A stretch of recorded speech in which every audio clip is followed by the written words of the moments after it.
chilling at the water source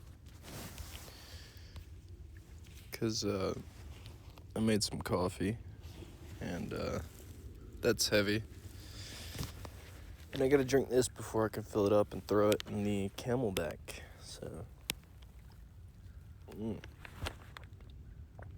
cold brew coffee, middle of a national forest. Gotta fill that thing. It's kind of full, but I don't think I have water until another 3 miles, I think. That's what the map said.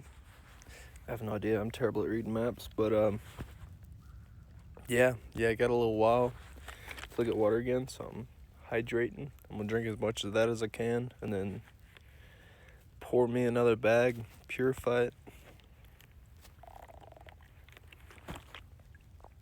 15 miles in to a 60-mile hike,